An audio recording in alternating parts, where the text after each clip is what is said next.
Good evening. Good evening. I want to thank you for being so humble and nice, considerate to come out here and listen to what I have to say. But what I have to say is mine. It was never mine. It's ours. I never believed that I would find myself in front of an audience having to talk about a subject that we all once knew. A subject that is as old as creation. And if you want to see what I'm talking about, we have to just take a look at the zoo. The zookeeper doesn't feed the gorilla the food of the polar bear. Am I right? So how come we eat the food of everybody?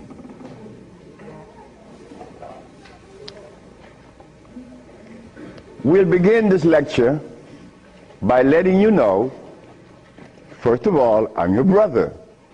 No more, no less than you. I can't be smarter than you. That's impossible. We have the same amount of brain cells. So how was I privileged to be navigated to this information? I don't know. I don't even question myself. I just like to live.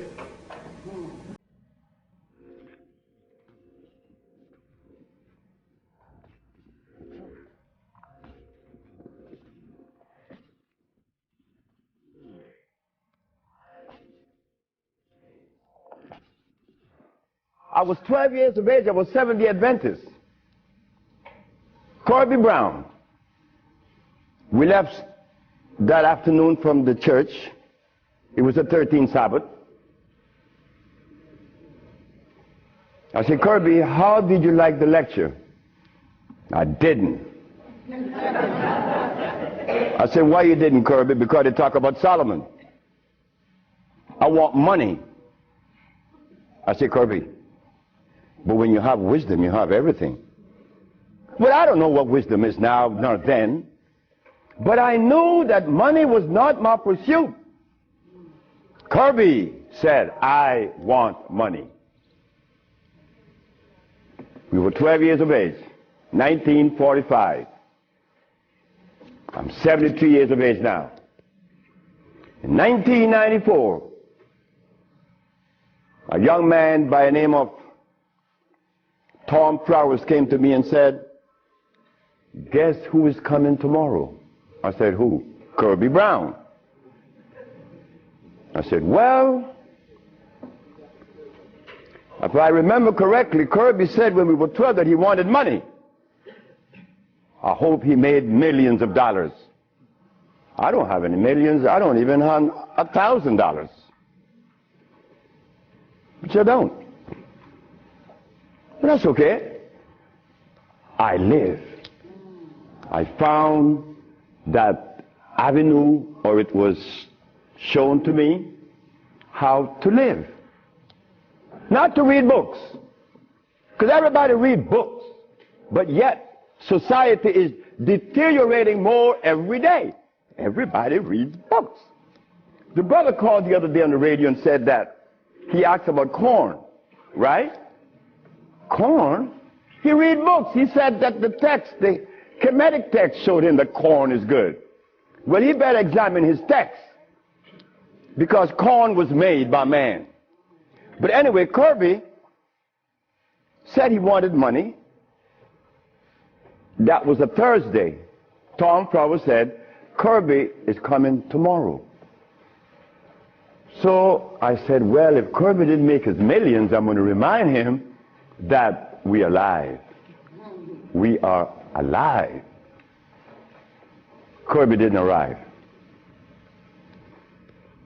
Kirby would never arrive. They had to take axe to chop the hotel door down. Kirby died of a heart attack. Kirby weighed 390 pounds. Kirby wanted money. He became a cab driver in New York. I didn't want any money. I didn't want it then nor now. Because it's not important in your life. It was never important in our lives.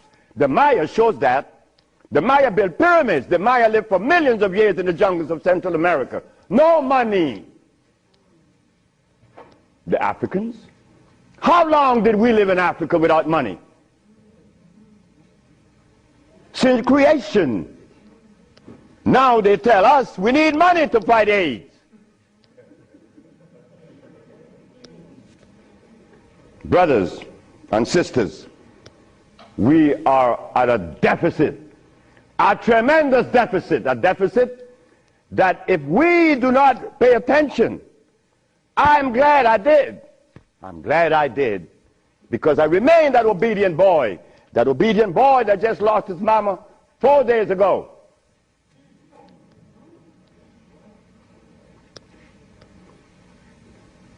I listen. But to listen, you can't have a philosophy in your head. If you have a philosophy in your head, you cannot listen to anyone. I was there. I was a Seventh-day Adventist. I listened to no one but those things that came from the church. Well, if I was to listen to the church today, the Seventh-day Adventists, I'll be eating tofu. I'll be sick. You see? I'll be eating tofu.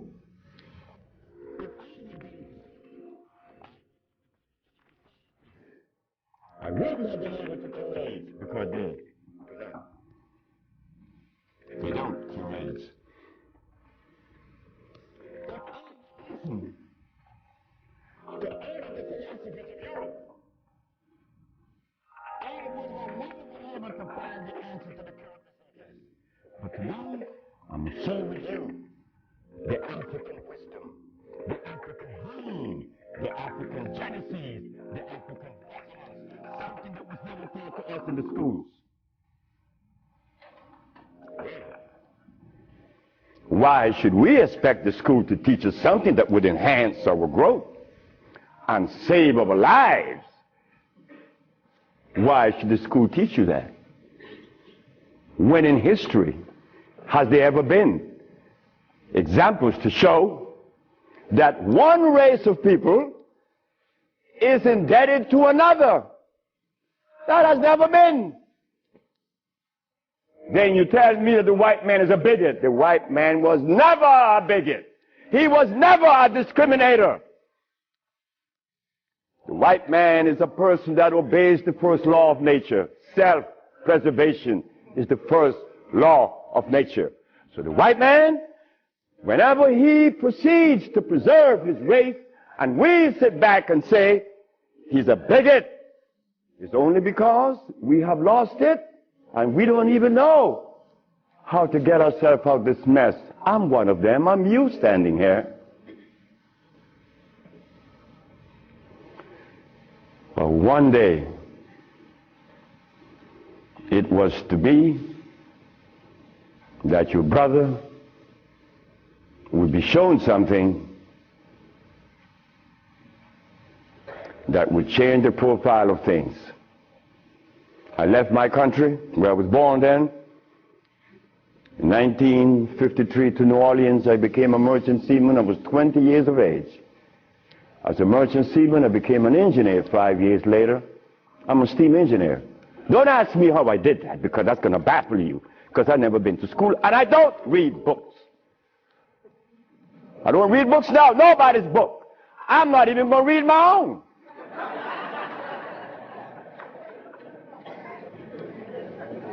Because all the book readers come to me asking me, how did you cure AIDS?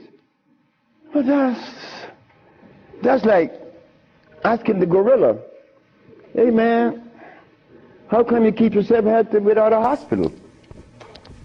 How come you don't have any medicines? We'll begin. I became a merchant seaman right quick to take you through my life. Left Honduras without going to school, became a merchant seaman, became an engineer, worked for the County of Los Angeles as an engineer.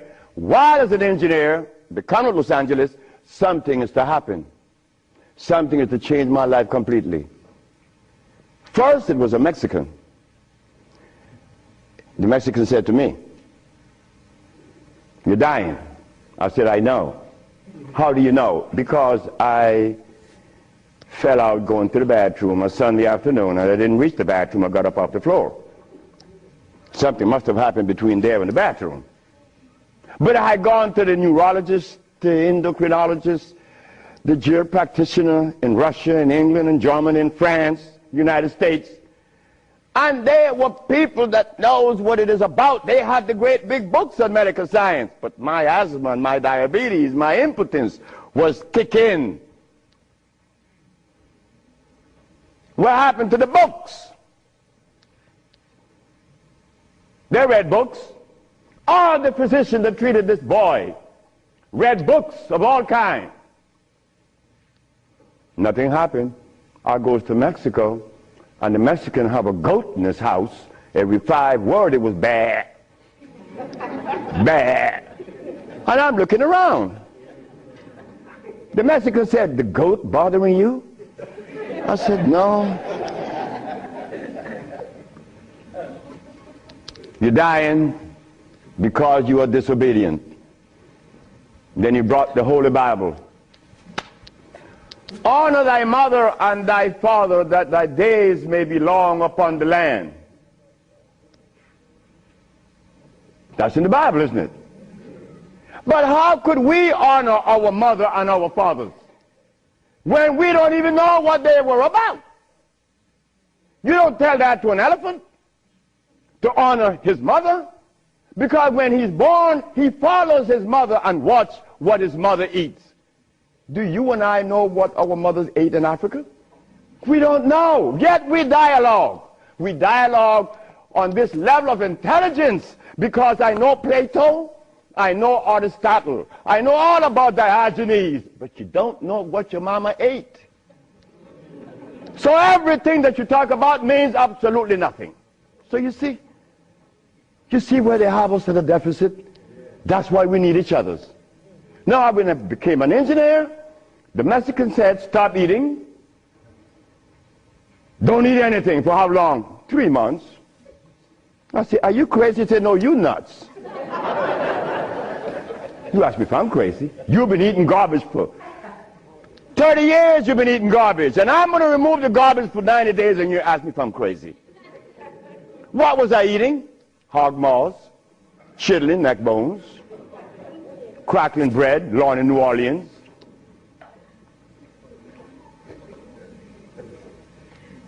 Eggs, because the grown-ups told me when my penis wasn't getting hard, eat eggs, drink raw eggs. And I did, by the dozens. And nothing happened. The Mexican said, "Don't worry about it, don't eat." 90 days later, I was no longer impotent, no longer diabetic, no longer asthmatic, no longer with glasses on my eyes, and this stomach hair was 42.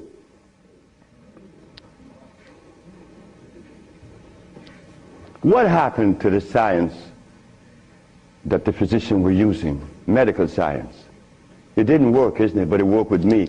The herbs work with me. This Bible says,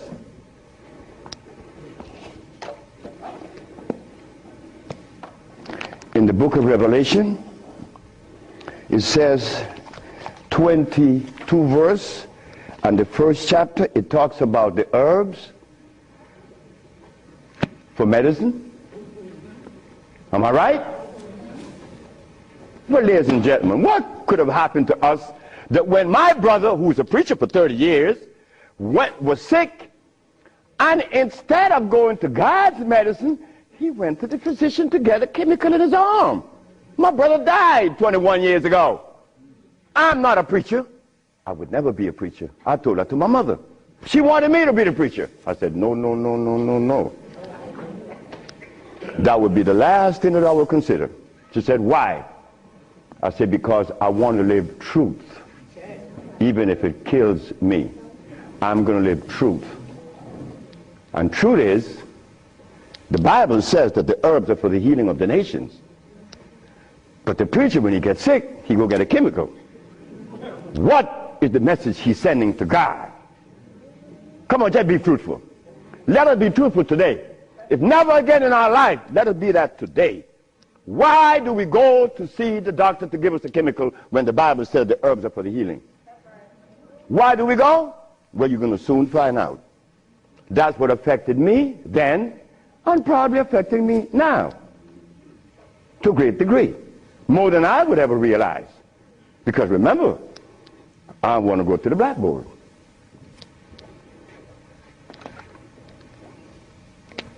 Roughly speaking, Africa. Way overhead we put America.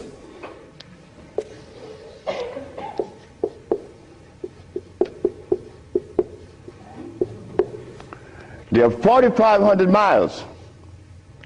What happened between here and here? A lot happened.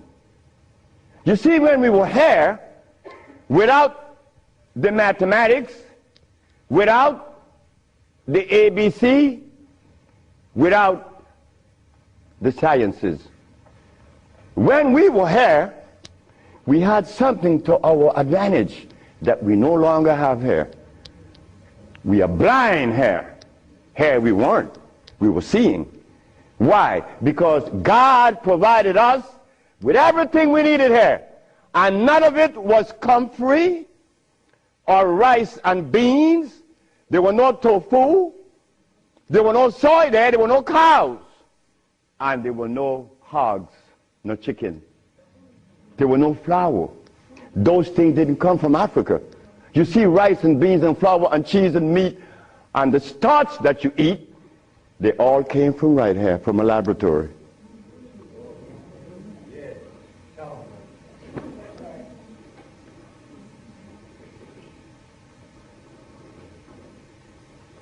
Now, for us to eat, you have to have in your big skull the understanding of biochemistry. But when we were here, we didn't have to know anything about biochemistry. Why? Because God doesn't make poisons. You see, God doesn't make carrots. Well, let me put it here. Stop the garbage. Anytime someone tells you that tofu is good for you, that someone that just gave that information to you has one eye open. But he's confident that when he tells you to eat carrots and you drink it, you have both closed. So a one-eyed man is king where everybody's blind. But the one that recommends the tofu is only half seeing. He's blind. He got one eye open only. But he doesn't know it. Example. Before we get into the real lecture, pull this out. This is how people take privileges on us. They don't care about us. They bring us information that, oh God, that's why the rest of the world laugh at us. Because they know that we have both eyes closed. Here it is. Moringa. Moringa has 23 times the iron in spinach. Spinach has iron?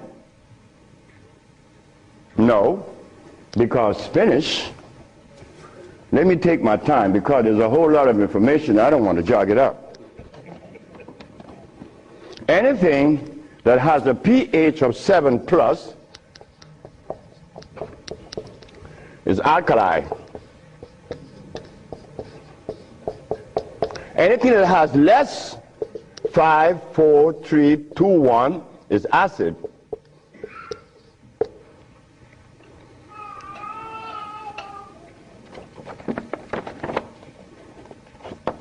Spinach.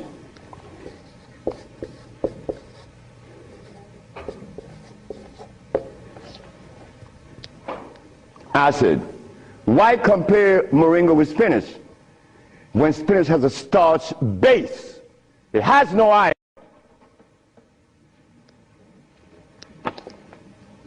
7 times the calcium in milk. Milk has calcium. Well, I stopped drinking milk 42 years ago, and I could fall on my knees. You drink milk with moringa, because they said to mix it with milk and some pages hair, you're not going to fall on your knees at 73. You're going to leave your knees down there. 11 times vitamin A that you find in carrots. Carrots has vitamin A.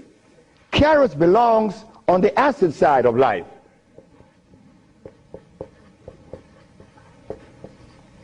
So right there, and they send it to mix with carrot juice. Why would they do that? Then up here, they talk about the Ayurvedic system of medicine recommends moringa. The Ayurvedic is Indian. The Ayurvedic system of medicine recommends cow milk. The Ayurvedic system of medicine has never cured any disease, nor moringa, nor any other system in the world. You know what this is like? When Steven Seagal tells me to come to his house because he had a headache for 5 years. Well, I knew why the headache was in his head. It was removed in less than 10 minutes. He had the bottle and said, "This bottle is powerful." I said, "Yeah, powerful, huh?" He said, "Yeah, the headache is gone." You know, he's a Dalai Lama, right? He wanted me to go to Kathmandu. Kathmandu? I'm going to go to Kathmandu. To do what? Talk to lamas. Lamas for what? What am I going to talk to lamas for? They couldn't cure your headache that you had for 5 years. The lamas need to come and see me, not me, the lama. But since we were compromised, we left all our food in Africa. You and I don't even know what we ate in Africa. So don't even go there. But we have the opportunity because one of your brothers happened not to go to school and look outside of the paradigm of school and found something altogether different. And what did I find? That anything that God made is on the alkali side. Why? The molecular structure is complete. It was made by nature, not man. Anything that God made has no starch. That's another thing. Anything that nature makes has no starch. Anything that man made has to have starch, because starch is a binder. To titrate two unequal chemicals, you have to use a starch. Starch is not a food. Starch is a chemical. And what have we been eating since they took us away from Africa? Starch and blood.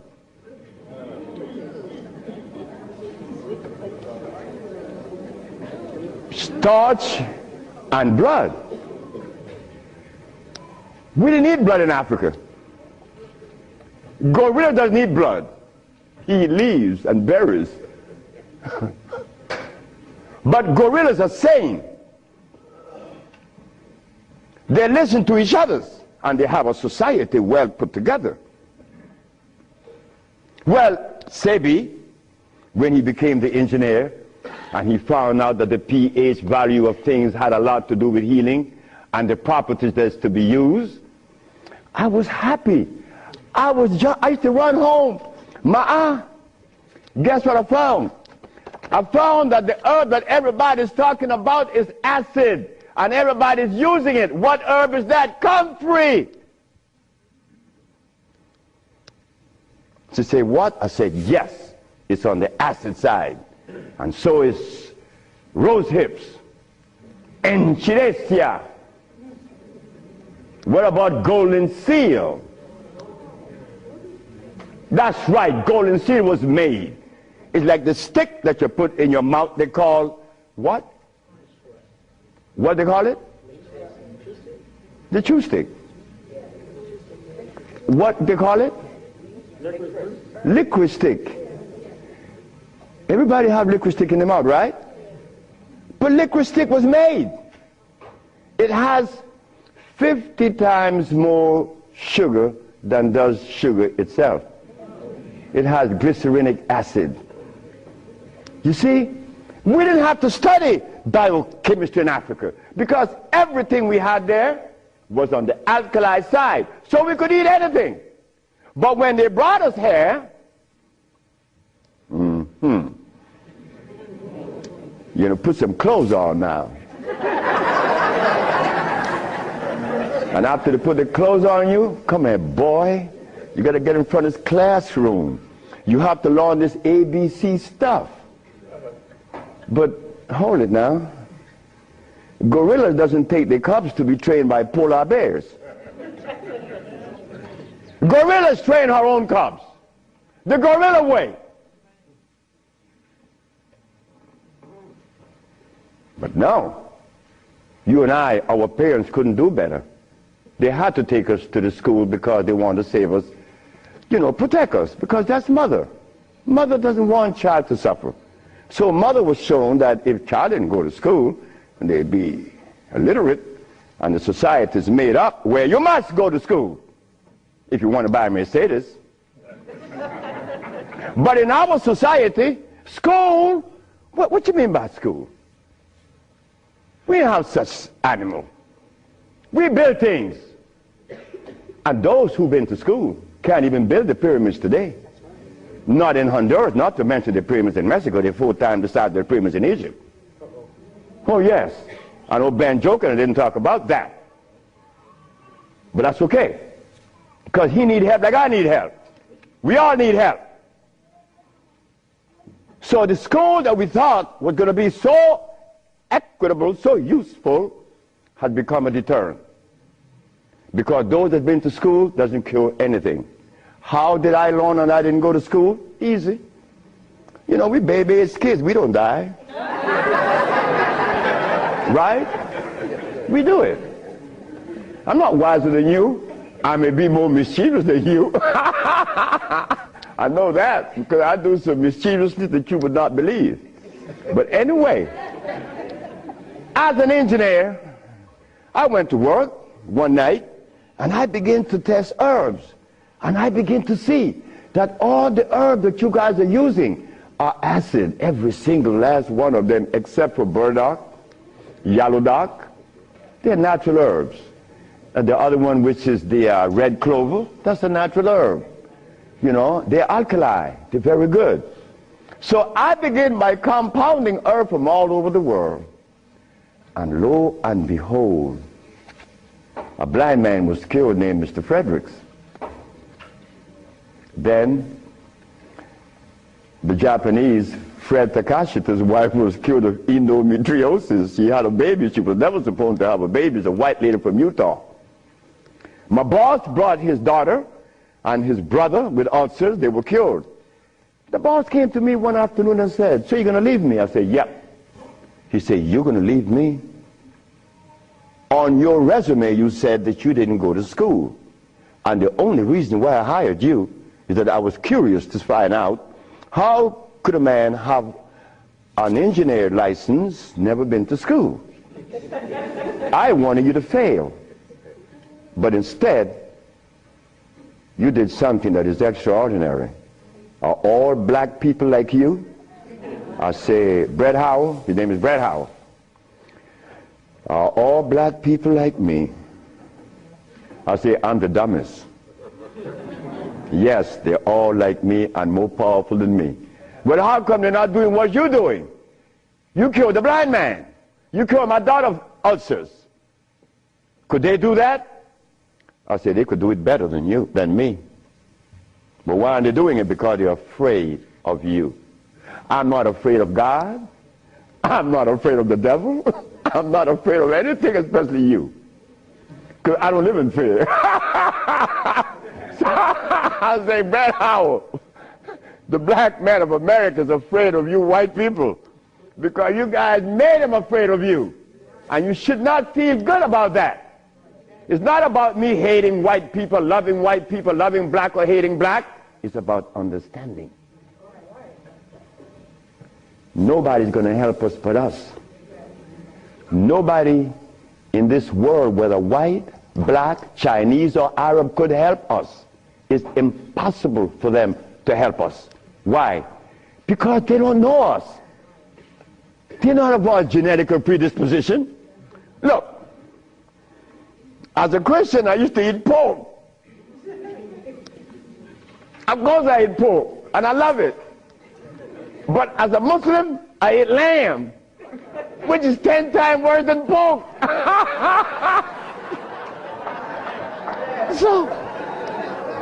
So what do I do? Who do I turn to? So after I quit my job, the boss said, wait just a minute, because I think you're crazy. You're leaving your job as a steam engineer in 1980, when herbs in 1980, I'm making $2,900 a month. I'm going to leave my job with 10 years seniority to come after some herb that you didn't like. Why did I do this? I had to do it. It wasn't that I could see that far. I can't see beyond my nose. Talk about years ahead.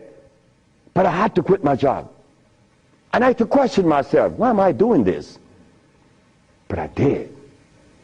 And 1980, the boss is looking at TV, 1987, on the 10th day of February, and he see CNN, Alfredo Bowman, a.k.a. Dr. Sebi, is arrested for practicing medicine without a license, selling product approved by the FDA, and claiming to cure AIDS and other diseases, which is a fraudulent claim. The boss saw that. The boss' wife is in the bathroom because he told me the story himself. He called her out, come and see the man that's arrested.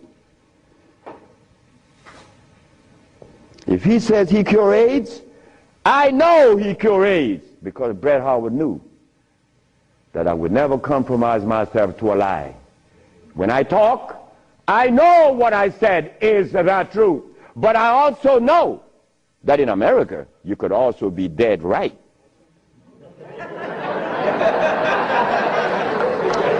But it doesn't matter. It does not matter. I'm 73 already. They kill me tomorrow, it's all over with. I rather reach 73. My brother, who was a preacher, he only got to 50. But I stuck with you, the black woman. That was my success. You, the black woman. I always kept my eyes on you. Nobody else, not the maid, because I'm one. We don't do nothing. We can't do anything. We need you. Because it is you that held our hand. It is you that breastfed us. My mother breastfed me for only 4 years. But that was sufficient.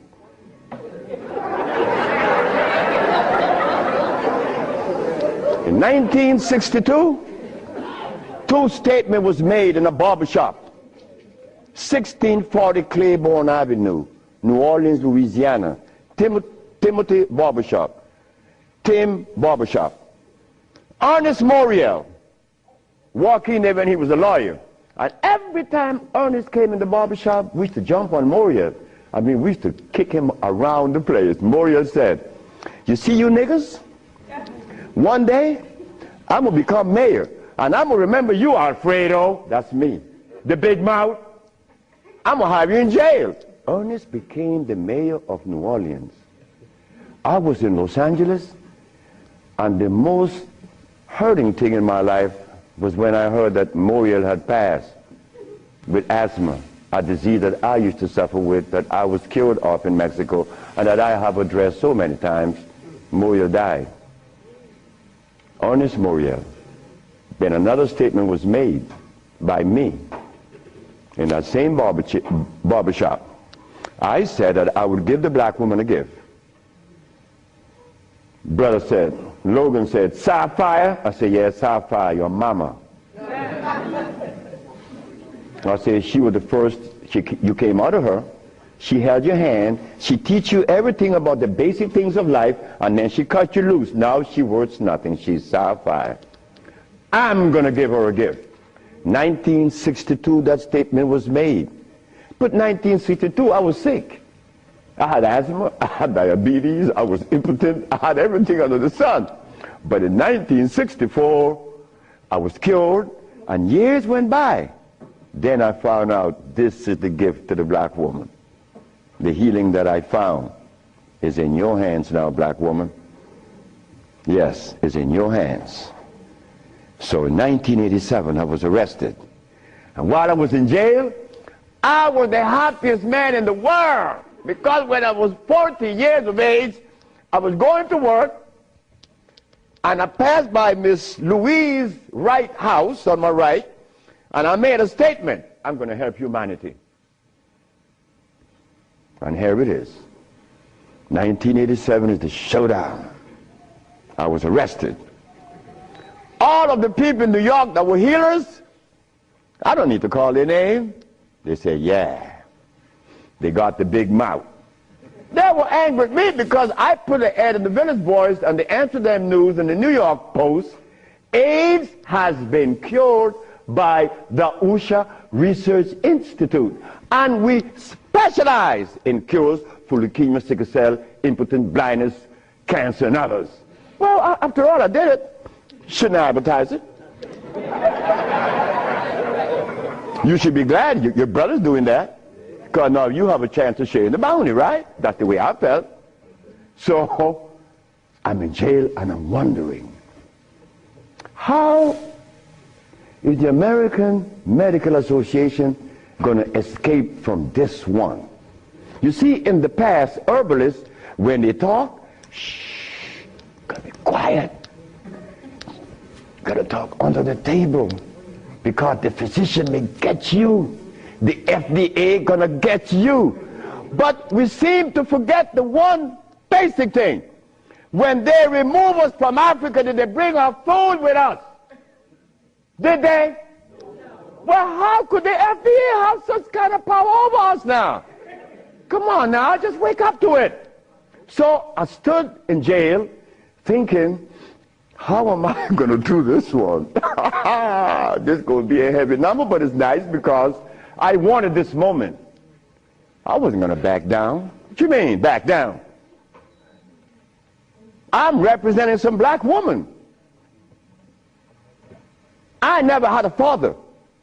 I never had a man in my confines to tell me something. No, I never had a stepdaddy. I had a woman. And then another woman, my grandmother. My great-great-grandmother lived to 124. Her name was Elizabeth.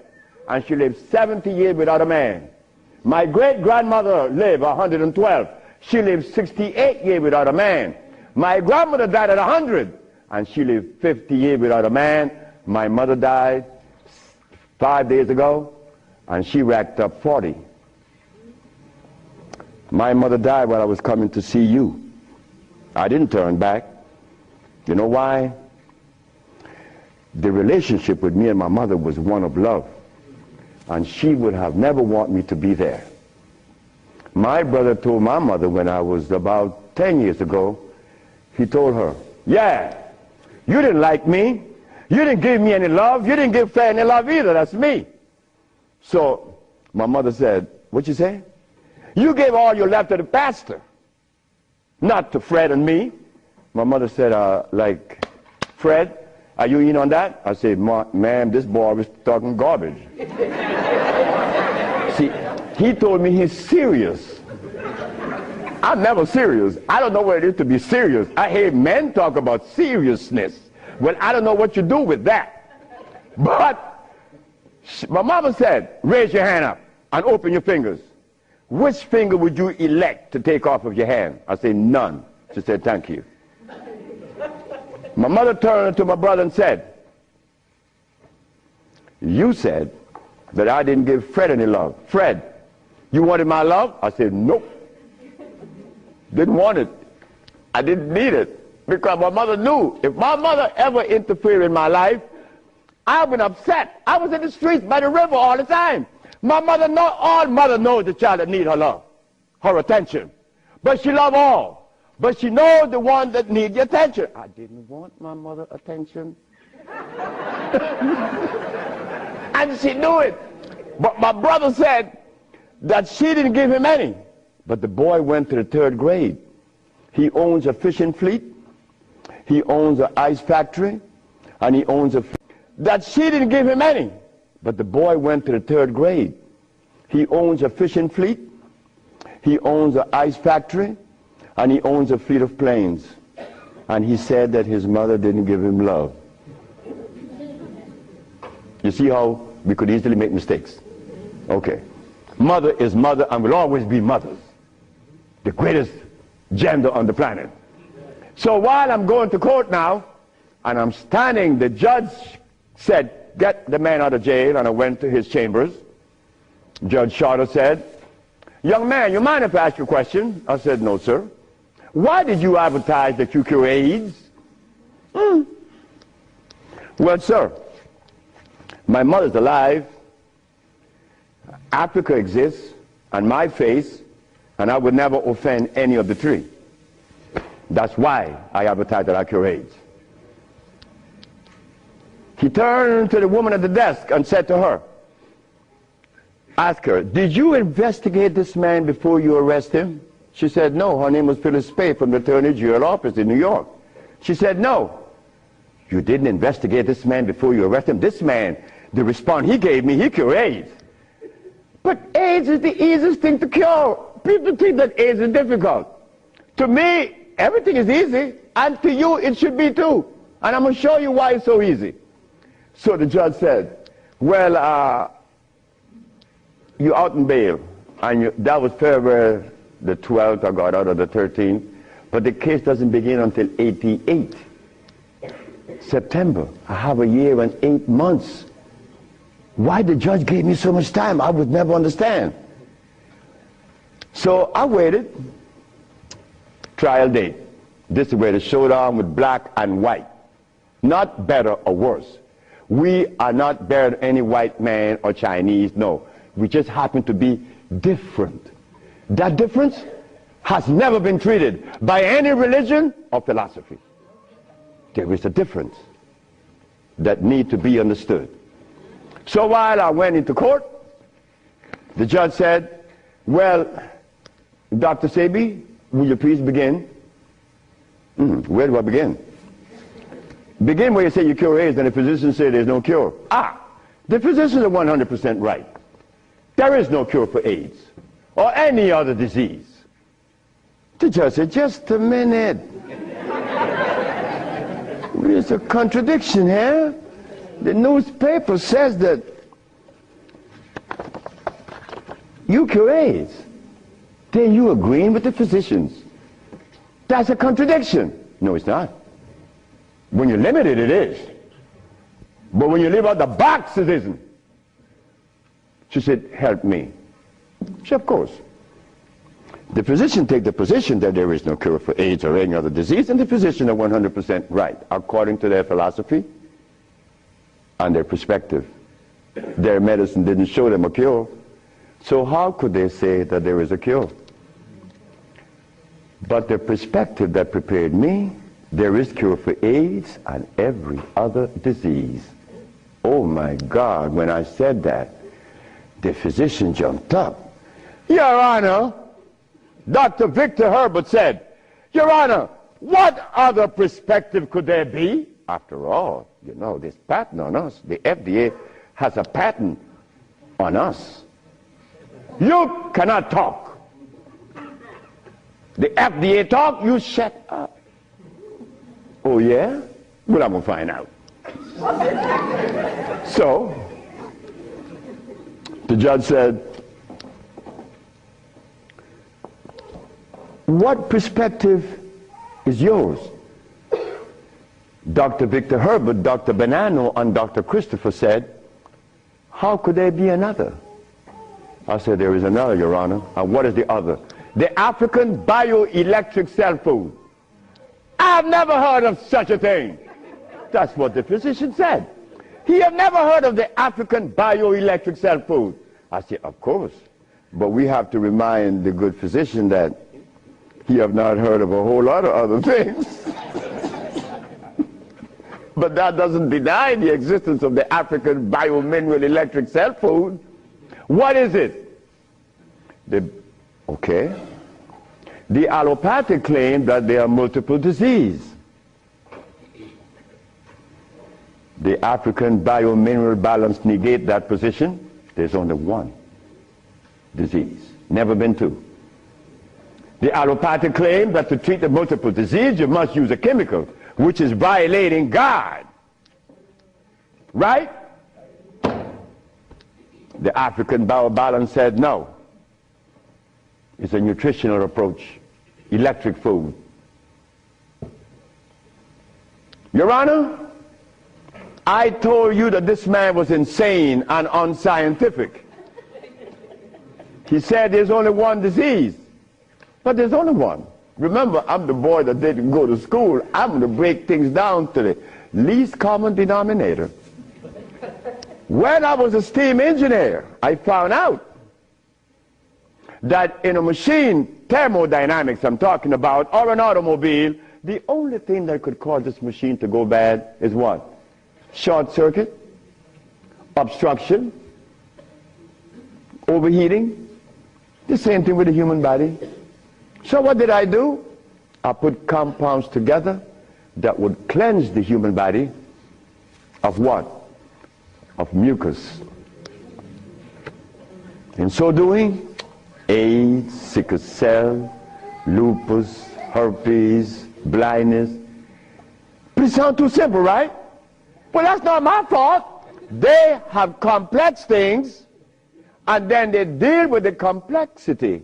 And boy, that's a job. But with us, on our journey from Africa to America, it was easy because the slave master had a ship and brought us over.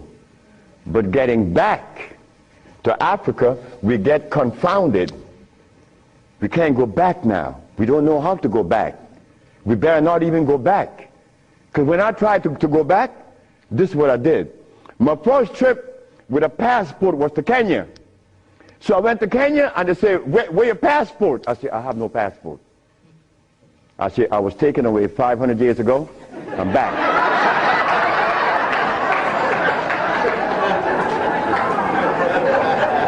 When I left, I didn't have any passport. So why are you asking for a passport now? Is a passport African? Put him one side. They put me one side and sent me back out.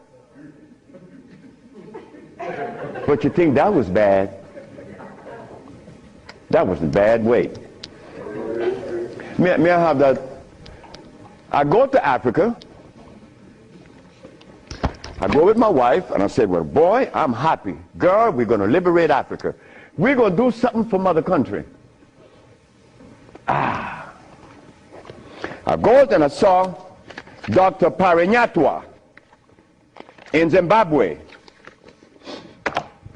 I said, Dr. Parinyatwa, I think your problems are over with. Not only Zimbabwe, all of Africa. Here is Hospital Vicente di Antoni, is an Italian hospital. Department of Blood and Laboratories. Oswald Zavala, HIV positive on the 25th of November of 1993. 17th of January of 1994, HIV negative.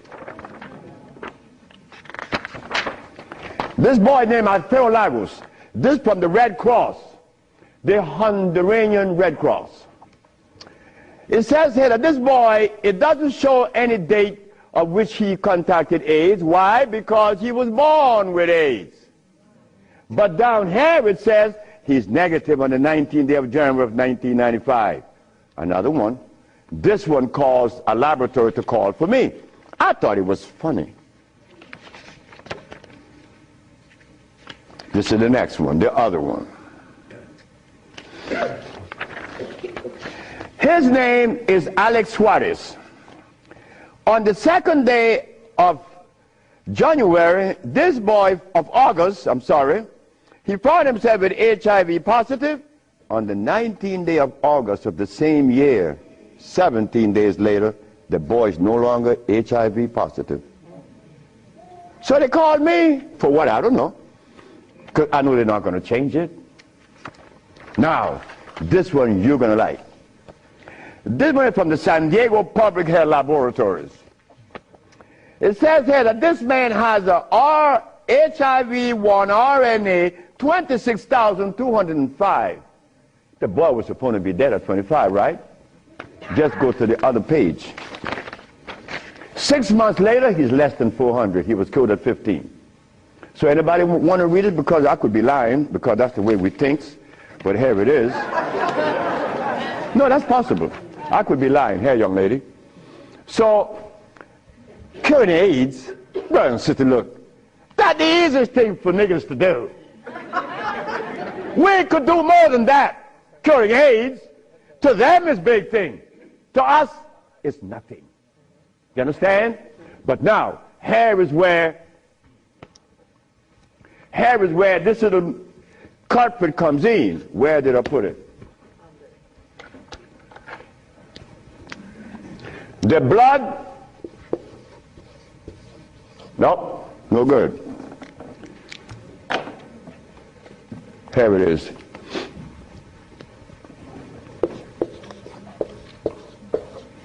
Blood and starch.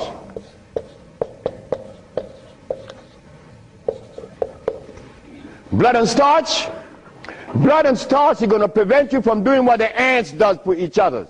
Ants, when it's getting ready to rain, you know what they do? All the black ants, they begin to do what? Cut the leaves and take them to their little nests. Ants doesn't eat leaves. They eat the mycelia that grows on the leaves with the temperature. They are farmers, but they provide when it rains. Red ants does the same. But we black people, we can't do that. Because when your brother showed the world that he cured AIDS, why didn't the African countries jump on it? All the African people eat is blood and starch, nothing else. But that is the Africa that you and I dream about. The Africa that we want to save. The Africa that we all love. I found out that there is no president in Africa that is interested in the cure for AIDS. Not one. No, I'm sorry. Only one. I'm not going to name the country because I may jeopardize the country. Because the one thing I learned, that when you begin to talk favorable about a country or individual, they're going to soon get him. That is a fact.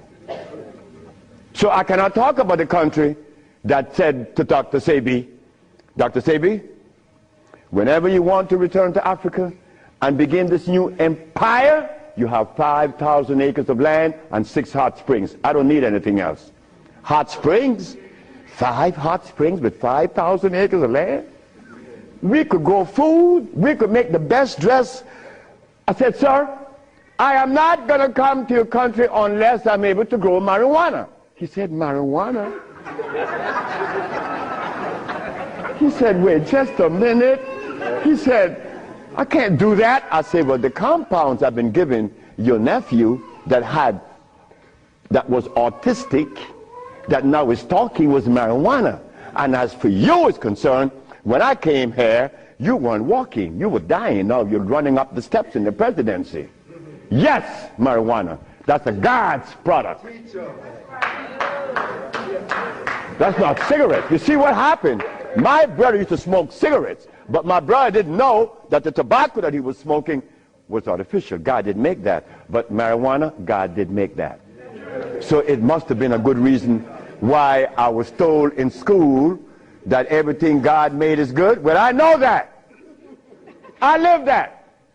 And I always will smoke it for as long as I live. Why? Because I have that right.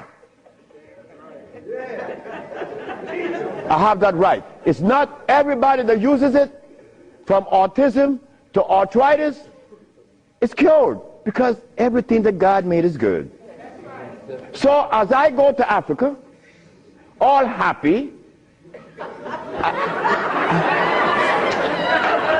I came back with my tail between my legs, because ain't happening.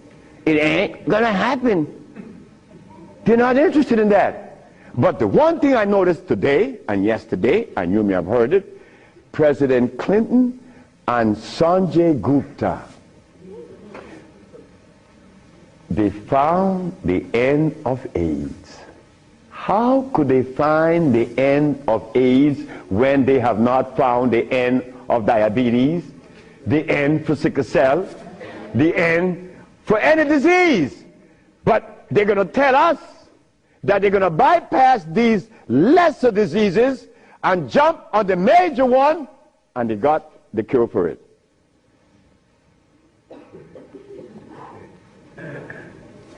I got documents to substantiate that I cure AIDS, right? So what's up? What's up? Well, I'm going to show you what's up.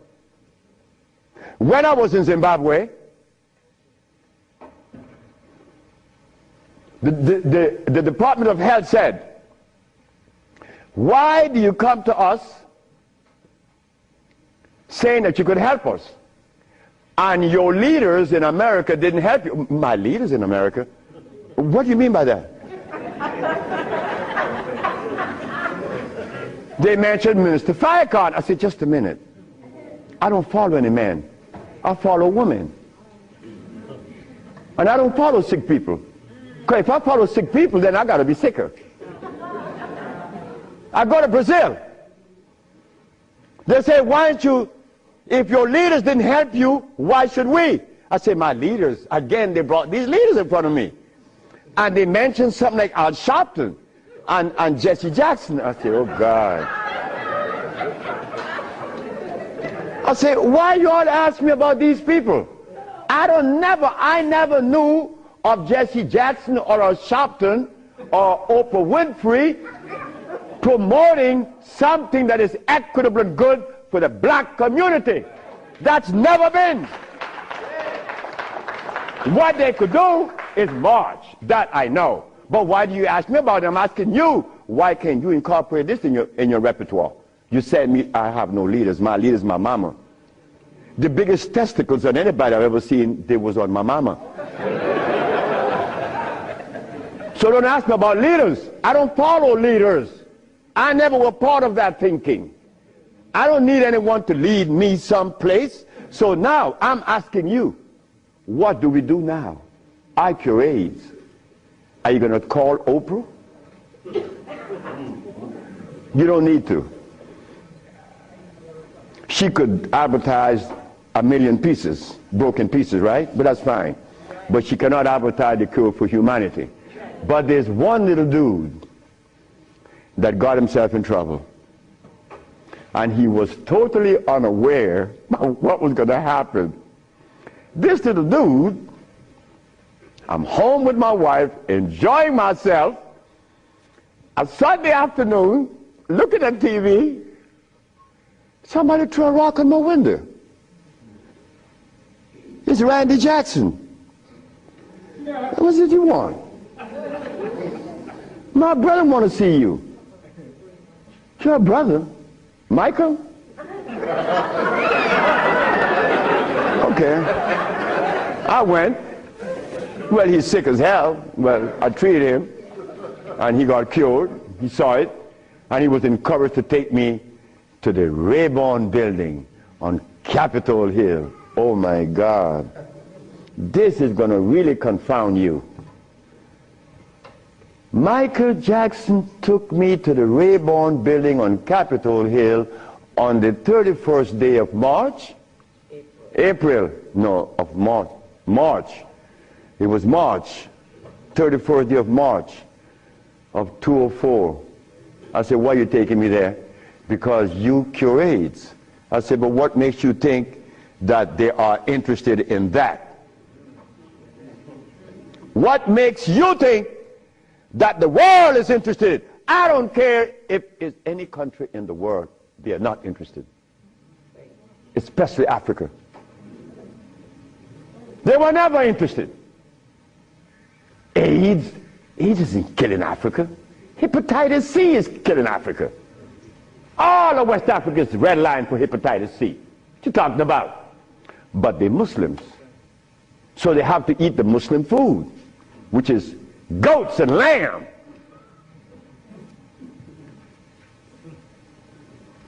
Go tell them that the Arabs play food, which is goats and lamb.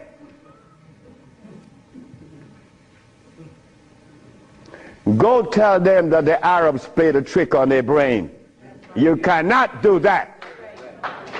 Me, I remain the son of the jungle woman. The jungle woman that didn't have any clothes on. Yeah, I am her son. I stuck with her and she liberated me. You have to hear this. One morning, I woke up and I heard the music that was playing. You know how you turn your radio on and you're sleeping, but the music on the radio would influence you, and you dream that you're seeing the artist that's playing, right? You ever had that happen to you? This morning, I'm listening to John Coltrane. 4 o'clock in the morning on channel 850 on the TV. I'm sleeping, and I'm hearing John Coltrane playing Interstellar Space. But then something was happening while this music was playing. I was looking at a black woman doing this from behind a tree. I woke up, and I didn't know how to interpret that dream. But then I was leaving that morning for Los Angeles. As I got to the airport, the governor was there. The governor said, "That's him. That's the man that cured Asaru of leukemia. That's the man I'm talking about." The governor had a lot of people around him. So I went. I was leaving for Los Angeles. He was leaving for the capital. He didn't know that we were going to meet that morning. So they was talking to me and asking me questions. Finally, 2 men that were standing away from me, they were white men from the United States. They came up to me and said, "Well, we have heard of your miracle cures." I said, "Sir, I don't even know what a miracle is, especially perform one. I just happen to cure leukemia. That's not a miracle. To you it may be, because your school of thought have you to believe that curing these diseases is one great big feat. No, it's simple common sense. I'm an African. Now this is where the naked women are going to come out. They said to me, "We have heard of your miracle cures, but have you been saved?" You see? Right there, I consider that an imposition. Why do you take the liberty to believe that I'm one of those that have accepted your philosophy that I have to be saved? I say, from what? The man politely answered and said, "From your sins, of course." I said, "Wait just a minute."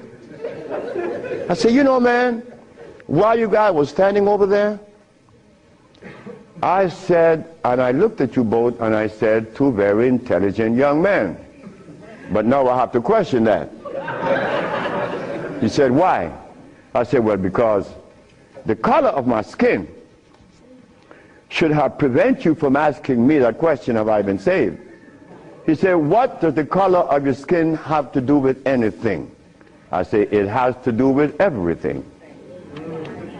I am the son of a woman that was taken away from the forest of Africa. To begin with, she didn't have any clothes on. But she didn't have any alcohol. And she didn't have any prostitution. And she didn't have any supermarkets. And she didn't have a hospital. And she didn't need anything that God didn't make. And she didn't have any money. So all these things constitute sin. So my mother in the jungles was sinless. How did I become sinful?" You cut it out. You stop that. We have to begin to change our diet, because this diet here of blood and starch is all we eat. That is all we eat. And then with this diet of blood and starch, which confounds the hormonal structure, we have the nerve to tell each other's brother, you were wrong. I'm wrong. I mean, where did you get that from? I'm wrong. You've been eating blood and starch, and you're going to tell me I'm wrong. No. We got to stop it. Because the blood and starch is why I couldn't penetrate Africa. So, you forgot, right? I'm in the Rayborn building. Who is present? Sheila Jackson Lee from Texas, right? John Conyers, Illinois. Or Detroit? Jesse Jackson Jr. from the House of Appropriation. Our most beloved President Bush. No, we have to give him credit. And no African government ever given me the privilege to practice herbology. Bush did. Bush appropriated $5 billion to fight AIDS in Africa, right? And the African government didn't appropriate one dime. They didn't want their brother to do it for free. So Bush stands out way above there. Bush gave $5 billion, and Jesse Jackson Jr. is there. So when I go to the podium and I say, fellas, y'all don't have to look for the cure of AIDS anymore. Here it is. Jesse Jackson Jr. did this.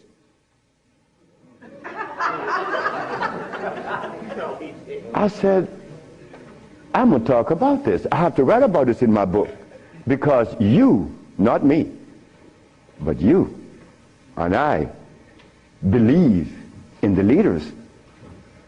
We hope that they could do something, right? Well, they had a chance. So 17 African ambassadors, only one came to me from Mali. The only man came to me and said, Dr. Sebi, I have to respect your position, and I appreciate your position. You have proven that you cure AIDS, and I would like for you to go to Mali. But that's not the country I was talking about previously. He just presented himself that day. But Jesse Jackson Jr. didn't tell you that I cure AIDS, right? He didn't tell his daddy either, isn't it? And Miss Sheila Jackson Lee didn't talk about it, right? And so did John Conyers. So who gives a damn? You see? But that's good. That's good. We don't need leaders, isn't it? So we're going to do it. Because we're doing it now. Because those black women I'm talking about, there's one sitting there. They are going to tell the world we cure AIDS.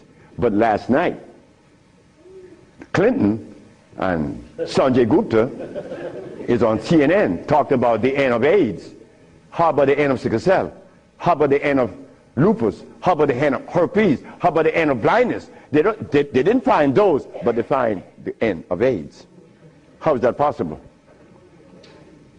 Are we going to buy that too? Are we going to let them continue to say that there is no cure for AIDS when your brother is curing it? So we are guilty. We are the one that's guilty, not the leaders, because they're sick. All the leaders are sick. You can look at them and tell they're sick. So we have to forget about the leaders, right? So which animal in the forest follows a male? None, right? They all follow females.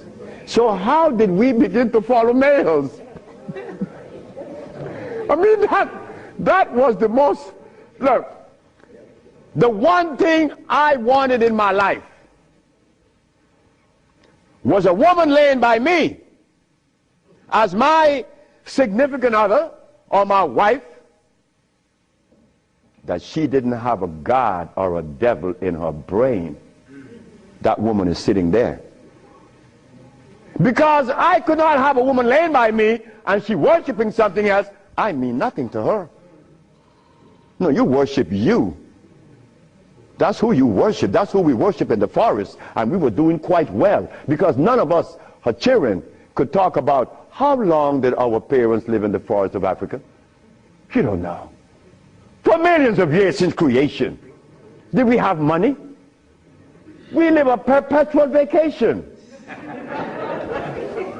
Now I gotta wear this stupid suit on. When I didn't have to wear any clothes. But now just to live, I have to have a $15,000 suit on, a $5,000 shoes. I have to have all kind of stuff on me. And then I qualify. I qualify. Do you have a master's degree? Man, I didn't go to school. Oh, put him aside.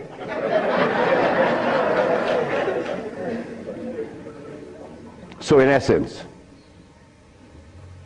there's no one on this planet that is interested in the cure for any disease. None of the leaders, none of those who are talking, they are not interested. It was simple. It was understanding that is alkalinity that cures, not acidity. And any healer that comes to you with these things, like adding carrots, like moringa, it says here, one of the things that I are careful with, it says here, if you add carrot juice with it, it's going to help you. But just a minute, carrot was made by some dude in Holland. It's very acid. So this moringa knows that you have both eyes closed, so I could sell you anything. We don't want that anymore. We don't want to tell stories anymore. We don't want to protect the stories anymore. But you see what happened? When you have been healing or call yourself a healer for 20 or 30 years using comfrey and rose hips and recommending tofu, and someone come on the set and says that you may not be quite right, man, you get off there. You begin to get crazy. You begin to go crazy in that person because you have invested 30 years and people know you, and now you can't turn back and say, I was wrong. Well, I was wrong. And it was one little lady, 94 years of age, named Mrs. Holloman. I was along with the rest of the healers. I was reading these books by Jethro Kloss, Alma Hutchins, Indian Herbology of North America, Myers, Christopher, also this other named Shooks. And they all have calcium in it, so I had to believe that, right? And I went to Mrs. Holloman. I said, Mrs. Holloman, you got to drink carrot juice. She said, sit down, boy. I think you're crazy. I think you're out of your mind. I'm 94 years of age. I don't wear glasses. I don't need you to come and tell me to drink carrot juice because I know that carrot is a poison.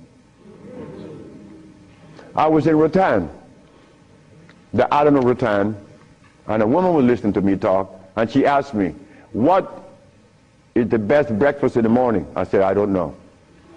She said, a glass of hot water. I know she was right. The sister was right. So in essence, all of the hoopla about AIDS was just noise. We've been curing AIDS since 1984. Why didn't you know about it? The media didn't let you hear it, right? Jesse Jackson Jr. didn't talk about it, right? Well, I think in the book I have to mention his name because this is what's happening. They're lying to us. And we have to stop it.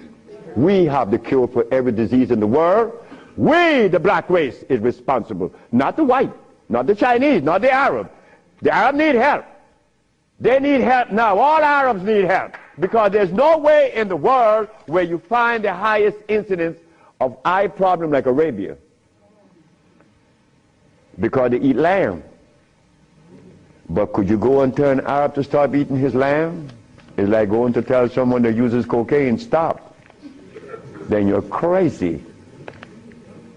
Like going to Africa and tell a Maasai, hey Maasai, You only live 47 years, man, and you're going to die because you're eating raw blood and starch. He's going to chop your head off. And he should. Then we go to Guinea, and my wife came to me running. She said, the young man in there with his wife, he's 19. And she's complaining he's impotent. At 19, she said, yes. My wife came with it. What happened? We asked the boy, what does he eat? He eats cassava. Cassava?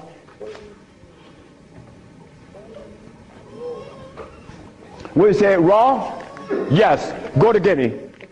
It's a what? Cassava.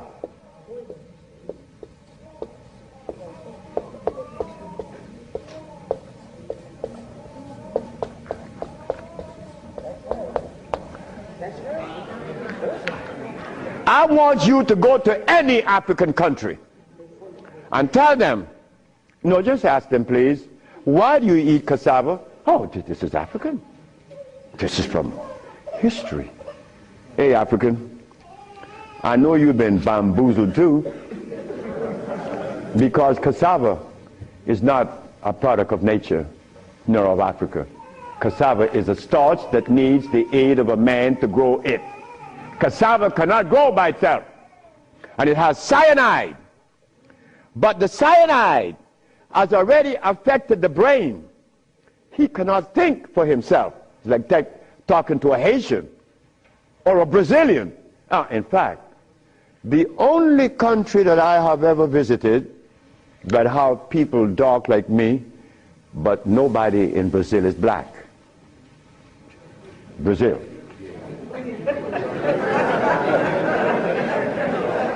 If you go and research the census of Brazil, you will never find a black person in Brazil. Everybody is white. That is how much they have offended us, that we hate the very image that God made. Something is wrong. Something got to be wrong. Me,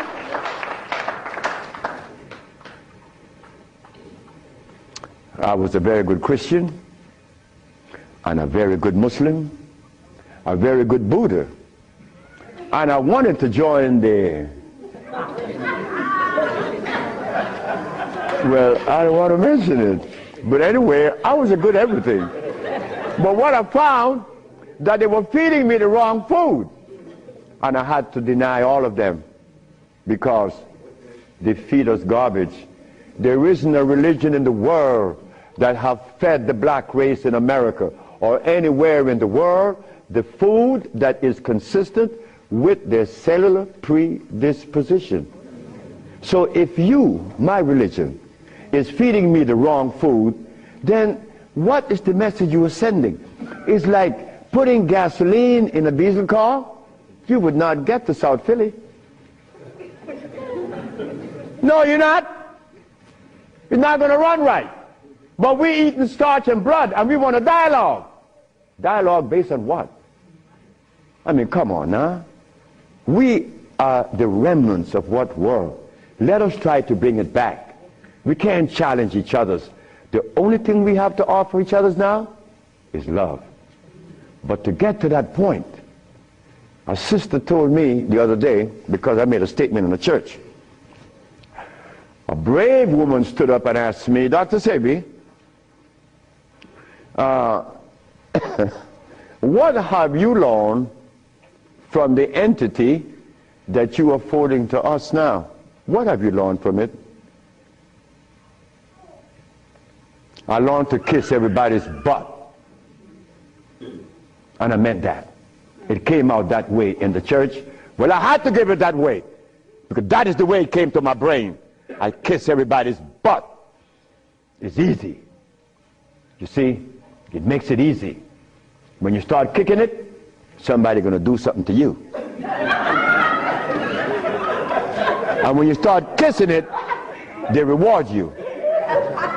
So this sister came to me, and she was very smart. She said, do you literally? I said, drop your panties.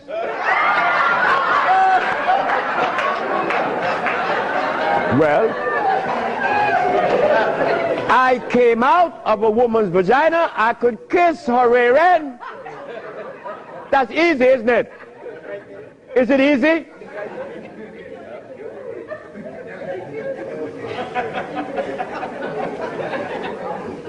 See, I have no what you all call shame. I don't know what that is. I'm not serious, I'm not ashamed, I'm not a man, I'm a male. Beyond.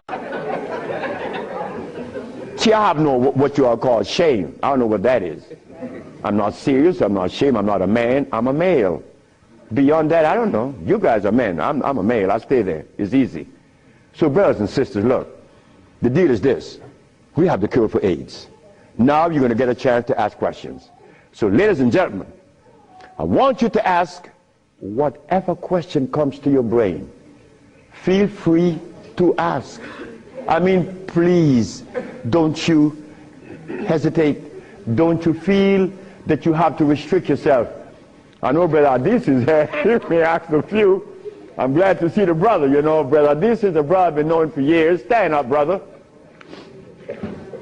When I saw the brother the other day, I was very encouraged because the brother looks good. Yes, sir. I appreciate the brother. The brother looks good. The brother, I remember him on Sultan and Kwasi in New York. I would hope that Kwasi would come. And a bunch of other brothers. It was a bunch of us brothers. We were in love. New York was, look, we were in love.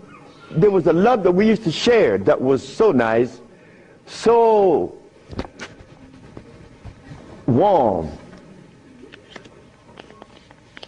But none of us, or all of us, understood that we couldn't follow anybody. Because if you start following one, you have to dislike the other group. But I'm a black man, I have to love everybody. I have to love Muslims, I have to love Buddhists, I have to love Christians. So if I have to love everybody, then I'm going to make it easy. I ain't joining nobody. Because I have to love everybody anyway. So it makes it easy. So now we go to the question. The sister and then you, another, yes. Good afternoon. Is it necessary to circumcise the male child? Again, sit down. The sister asked, is it necessary to circumcise the boy, the male child? Well, who started that? European. Who? My last little girl was born. I said, you're not, I told her mother, if this child is born and I'm not here, you will not cut the navel string. Okay? You understand? Listen to me now, Fanny. You will not cut this baby navel string. Okay. And I'm going to tell you how to do it. When the baby's born, you put the baby on your chest and let the baby suck your breast. The placenta is going to come right out. You put the placenta in a bowl and put some flowers on it. Keep the navel string attached to the baby until the placenta. 4 days later, it falls off the baby. You throw away everything. No cutting, no stress. No, it isn't necessary to circumcise, because I was never circumcised. It was you. Next. I've been treated by you before and was very successful with it. But I'm a backslider and I want to know, what is the cure for AIDS so I can get back on track? She said that I treated her before and that she was cured, but something happened. I don't know. She wanted to get back on track. And the next question about how do I cure AIDS? Well, I have a daughter now that's 21, and she's the key to beautiful things. She's the daughter of this woman. Her mother hated me, and with all rights. The woman was right. Oh God, she was right. I had 2 wives in the same house, and this woman is in love with me. Oh God, this nigga is crazy. He's a Solomon. Nigga, look, you are a jive, MF. Her mother cursed me out. She cursed me out, and I'm standing looking at Miss Margaret, and I could see the hurt in her eyes, because this woman is in love with this man that already have 2 wives in the same house. Boy, what do I do? And I find myself in this triangle here and don't know how I got in it. But years went by. No, she got a baby, she got pregnant, they kick her out of the house. But that's okay. She had the baby little girl, Zave. Zave grew up. Zave was 19. She cured her mother, her grandmother, of diabetes. The little girl that this woman didn't want to come into the world grew up to cure her of diabetes. Last month I got a notice from the mother that Zave just cured a woman in New York of AIDS. How do we cure AIDS? It's simple. We put the compounds together to address the mucous membrane, to cleanse the mucous membrane, to cleanse the bowels. Simultaneously, we went to the forest and found the herbs such as the, over here on the alkali side,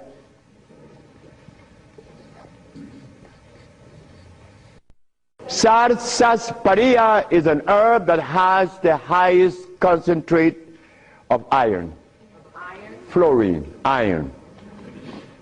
Guaco, that is a plant that has, I thought I had a stick with me because I'm always chewing on it.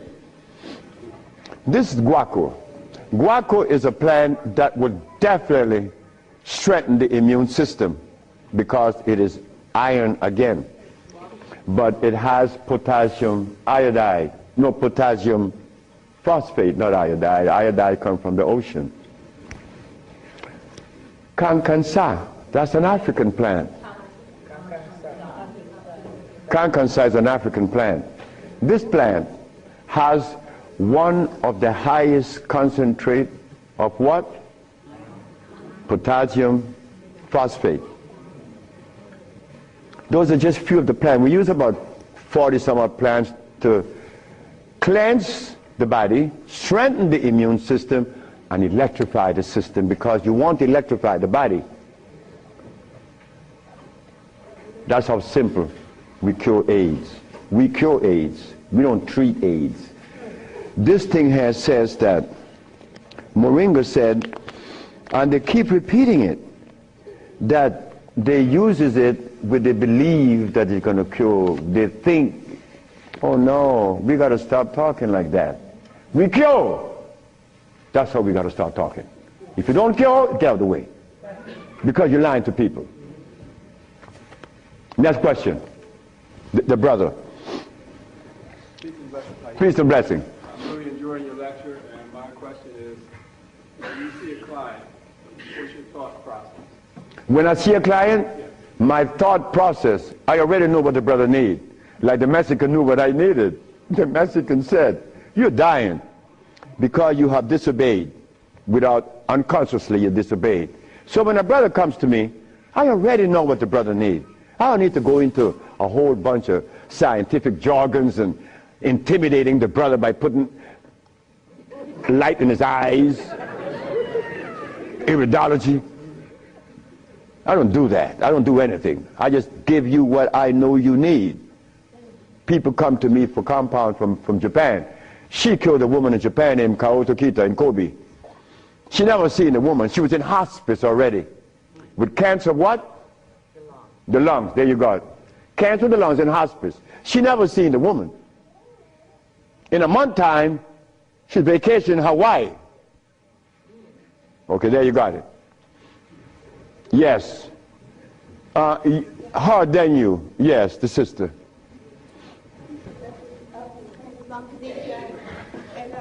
I have a sister who she was diagnosed with Alzheimer's, and she's been in my care for 2 years.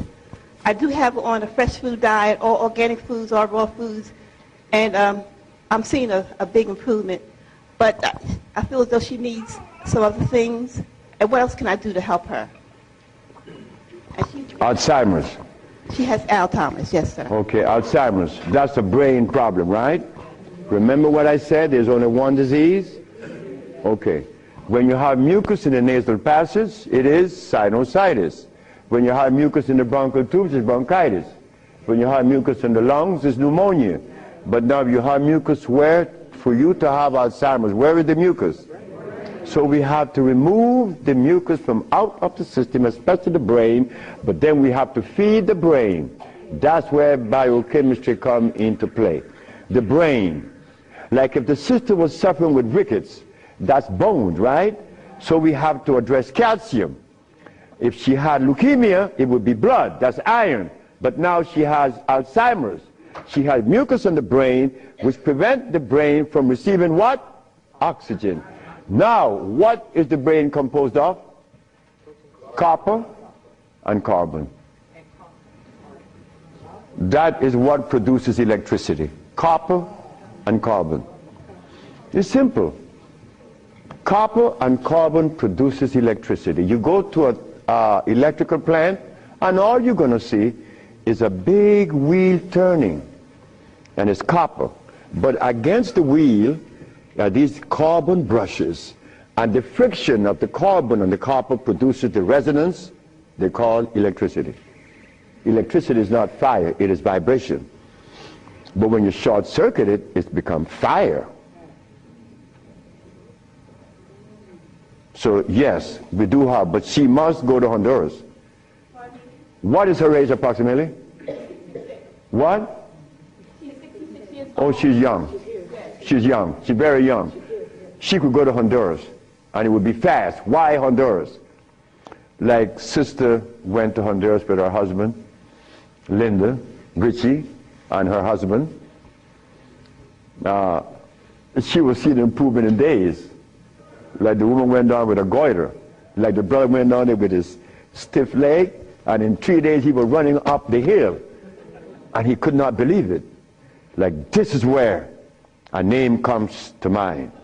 And I want you all to remember this, because this is a woman that we all love and we all respect. A brother was taken to Honduras, to the village. You see, the thermal waters in the village has a pH of 8.9.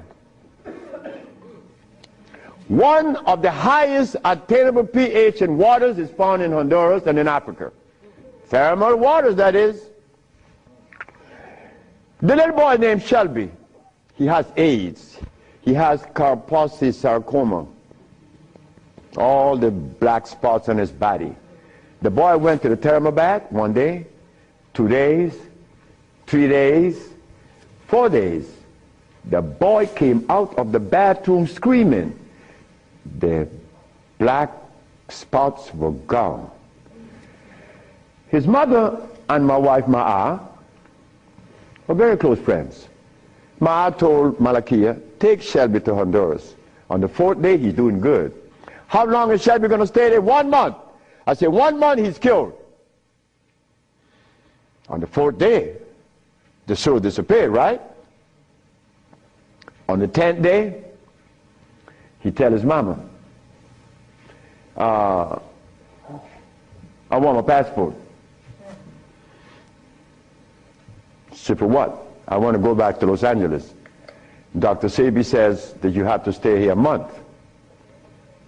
He said, bitch, did you hear me? That is what we, mothers and fathers, get from our children today because of those hamburgers. It wasn't Shelby's fault. It wasn't that child's fault. That child went back to Los Angeles and began to use crack and died about 2 months later. But Malachi is telling the sister that you all know very well about the incident. Present was Oprah Winfrey, and she said, she was telling the story to her aunt, which is Maya Angelou. Well, I'm nobody. I'm nobody anywhere in the world. I just happen to cure AIDS, but that means absolutely nothing. My son told me I messed up. I should have been a boxer in cracking people's jaws. I get millions of dollars. But the crack jaw come to you and they pay you pennies. So you are nobody, daddy. In this world of today, curing AIDS or any disease means absolutely nothing. I am not a famous person. I'm insignificant. So Miss Oprah Winfrey said, well, if he's that good, how come I haven't heard of him? Well,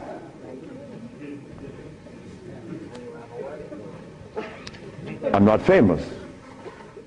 Oprah Oprah. It's white. Oh.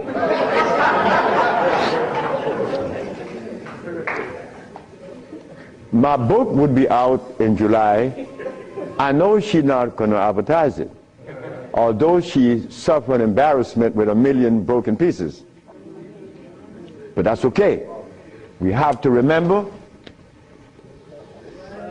the blood and starch. So when you go home, you remember that blood and starch, because that prevents you from liking you, from loving yourself. Because I was there. I was there. Didn't I want to blow my brains out once? Yes, I did. Well, why was that? I was stressed. I was eating blood and starch. But when the Mexican came and said I was wrong, I listened. And here I am, 42 years later. Do you see the benefits of this? A Mexican came to rescue me, to rescue you. So we cannot. But wait, the other part of it is Africa.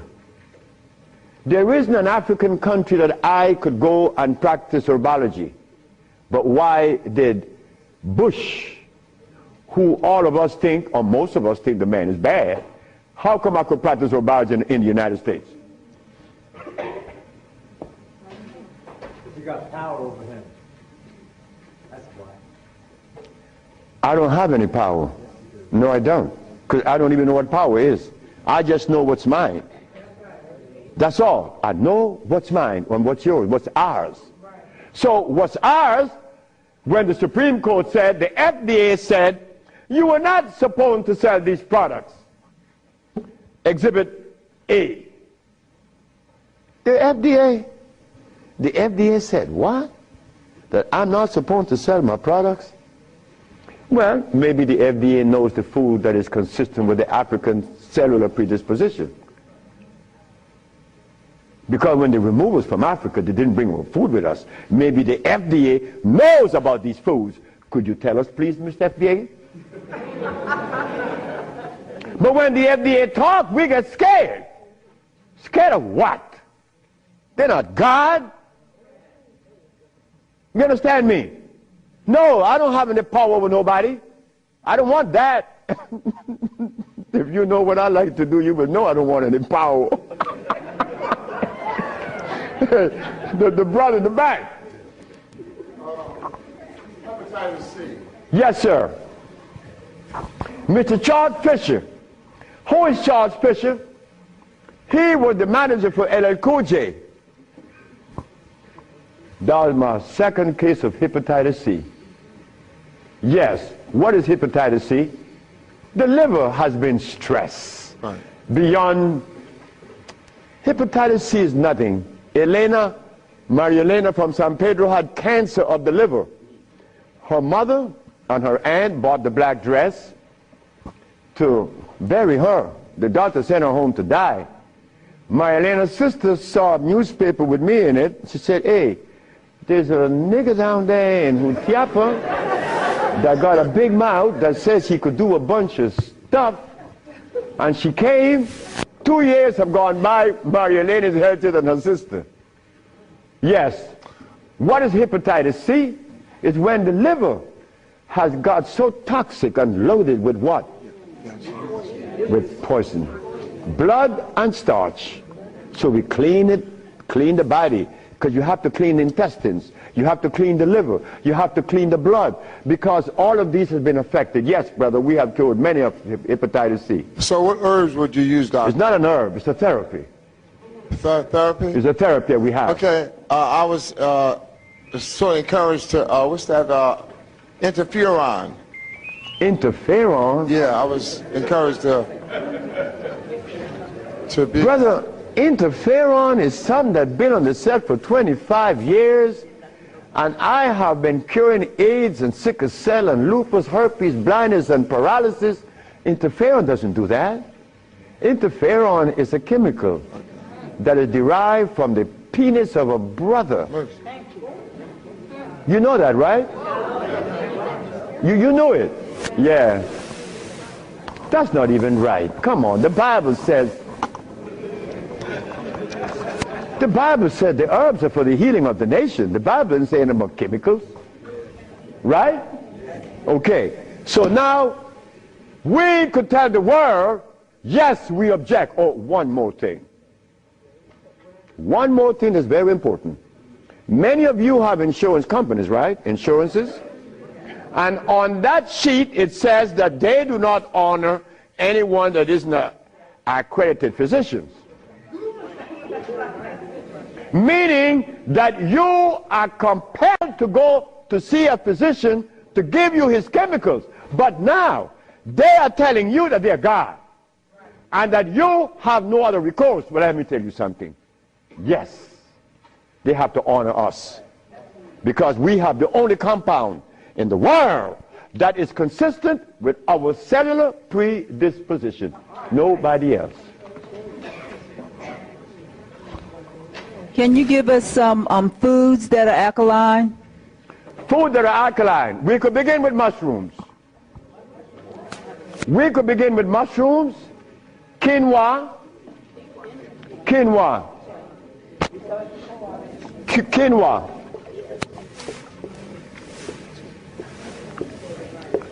amaranth,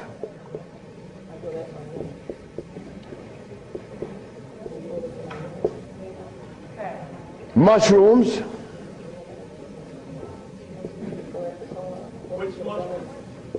portobello, crimini, also oyster mushrooms. Many people are of the opinion that oyster mushrooms or mushrooms are fungus. What is a fungus? A fungus is something that grows on you and eats things up. Mushrooms are the product of mycelia. This is a network that nourishes. I have cured many diseases, psychological problems, with the Stropharia cubensis.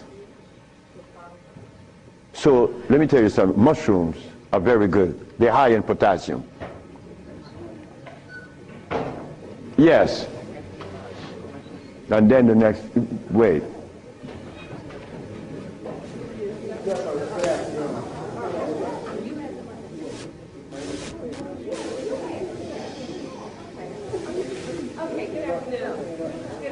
Good afternoon, ma'am.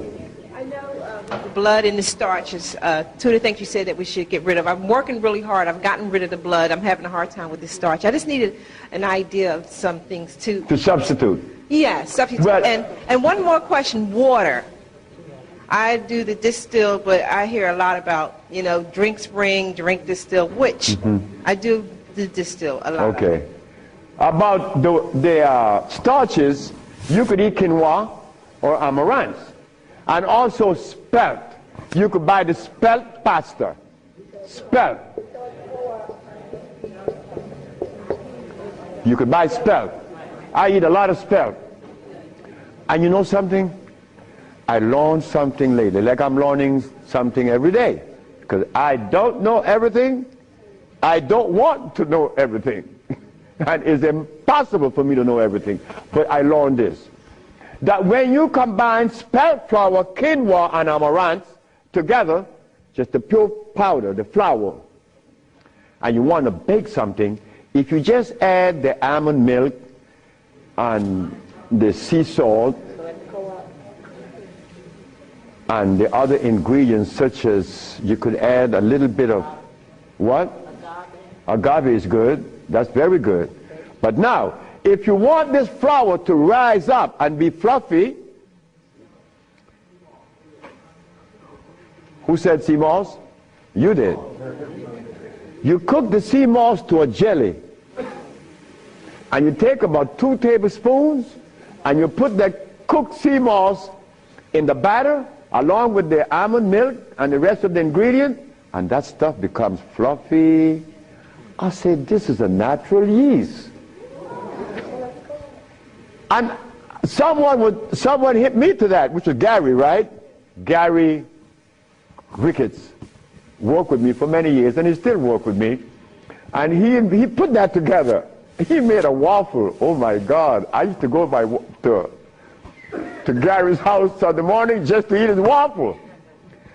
But his waffle was sweet because he used to put the maple syrup in it in the batter, and then he make the waffle. You didn't have to put any maple syrup on it after that. It was delicious.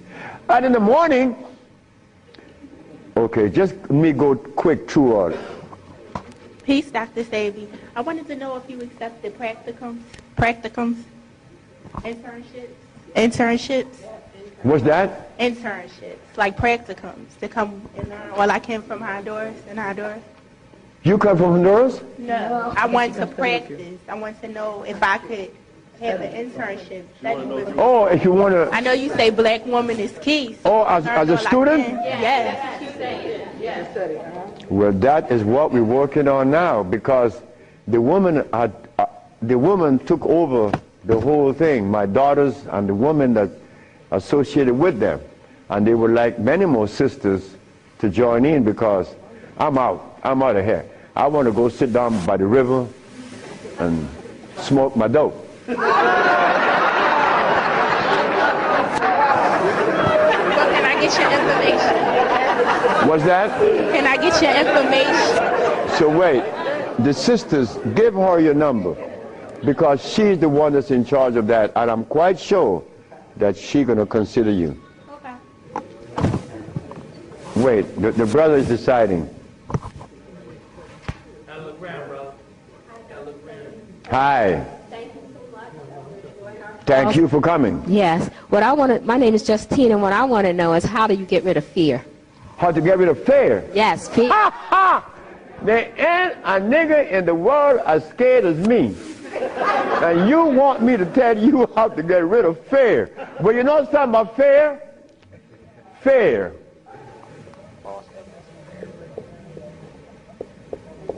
Fear is a natural occurrence.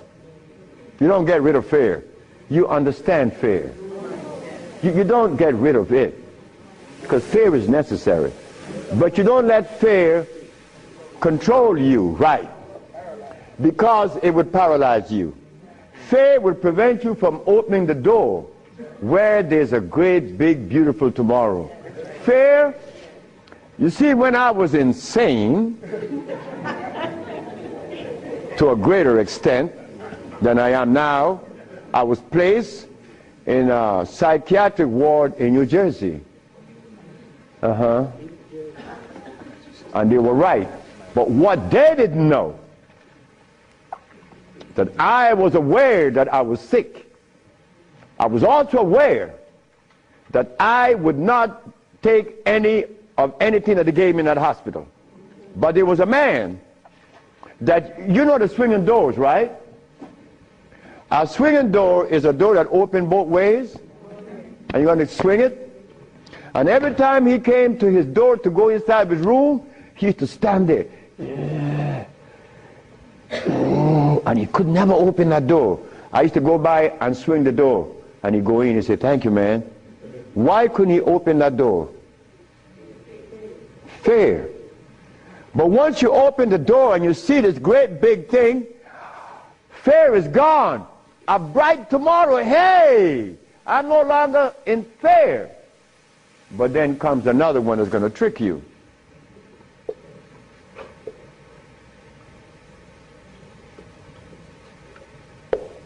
What that surety? Is E? All right. Surety. Surety make you do this. Yeah, I'm bad now, but there could be a quicksand there, and you're gone. So you learn that when you conquer fear, then you walk, but you test carefully. And if you conquer surety, then you go into the other one. And this one I'm going to really trick you. Power. Power gives you a freedom to execute, but not to violate. Because if you violate, even though you're in power, they will kill you. They did that to Nicolae Ceausescu, right? In Czechoslovakia. Because Nicolae Ceausescu wanted everyone to stop eating meat. Because he knew. But you don't change people overnight. They killed the man. Because he imposed some other laws on them that were cruel. He used to kill them too. So power has to be understood, not to be misused. Then if you survive power, then you get the last one that's going to get you.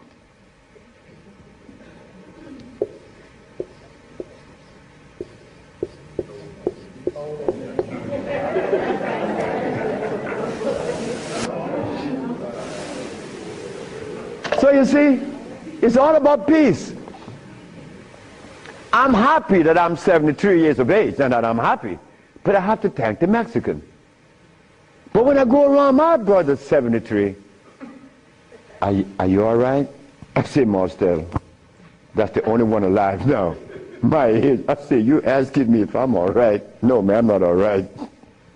He's coughing. He got these back pains and stuff. And I say, you could do better than that, because you're only 72. I'm a year older than him. But he can't see beyond where he's at. And I shouldn't expect for him to make such a leap, because I didn't do it that way either. Because even after the Mexican had stopped me from eating the stuff, I went back cheating with some chicken. And one day I went by Brother Bill's Tennis, the Golden Bird. You all know the Golden Bird in LA, right?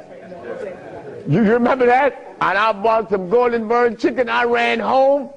And I look out the window, nobody's coming. and take it outside and spray the house, because they had these 4 black women. They were nosy.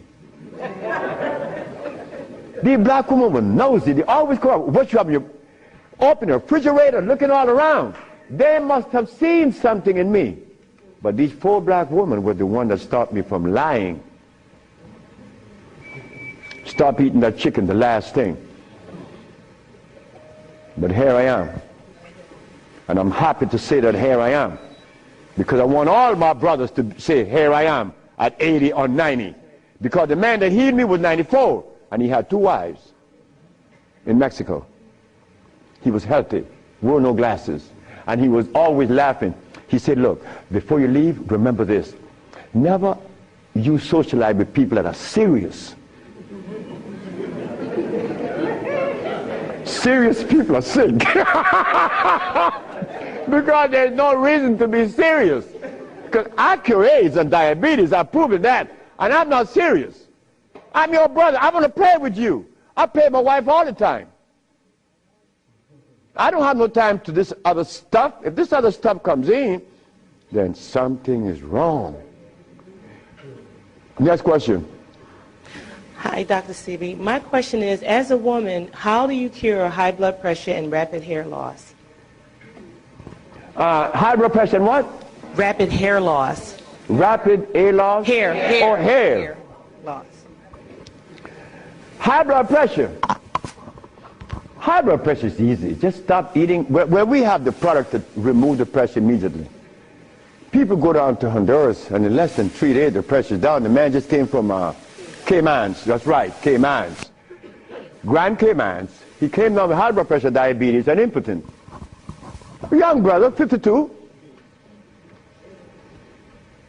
3 days later, man, my pressure is down. Dr. Sebi, my pressure is down. I say, yes, I know that. What's the problem there? Why are you so amazed? 5 days later, my sugar is gone. I don't have no more sugar. And then, on the 10th day, he come with his girlfriend telling me. I like to see that. Because I was impotent. And these old folks in Honduras was telling me to drink eggs and wine and meat, cheese, butter. And the Mexicans say, you're crazy. Stop eating, and you can get all the sex you want. Stop eating, and it happened. So brothers, if you're in trouble, stop eating. And there's a product outside, they call it Viento. Brother, I don't care how much in deficit you are, you will be out in less than 24 hours. I know. I have to be abreast with that because my wife is 20 years younger than me.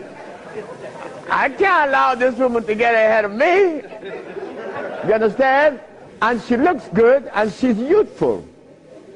So I have to maintain energy. And I want all of you brothers to understand that that stuff that we eat, wait. Just draw this for you, that we would see what it is I'm talking about. Because this is important.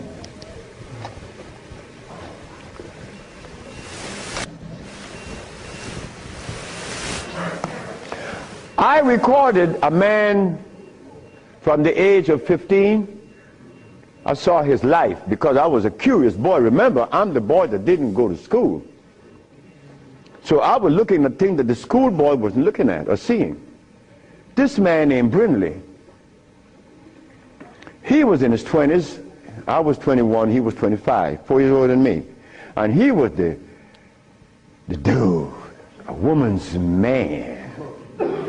But when I was in my 40s and I went back to Honduras, Brindley was 46, I was 41. And Brindley was like, yeah, man. Yeah. Yeah. His wife gone. She's a seamstress. She's gone a long time. But when he was young, he had every woman in the world. I said, Brindley, what happened? Man, you know, I'm old now. I said, hey, nigga, you're 46. I'm 41. There again, what is old? What is old? Old is when you get to my age. 73, nigga, you old. Sure, I'm old. If I had a big belly on me, and I wore these glasses, and I was hooked up to a machine, and no woman want an old sick man beside her. So brothers, look, stop eating blood. Because when you get to my age, you want to be healthy. You want to be playing with her, right? Sure you do. Why not? She's your companion. You want to play and laugh with this woman. Brindley couldn't. Why? You see, this stuff right here.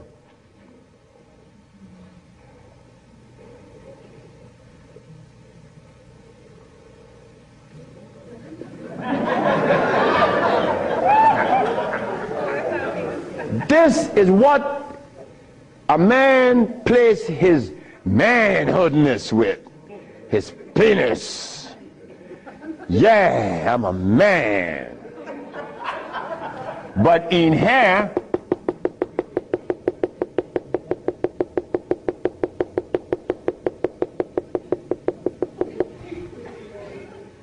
to keep this penis erected, these little orifices, they call veins and the rest, has to be opened for the blood to flow, or else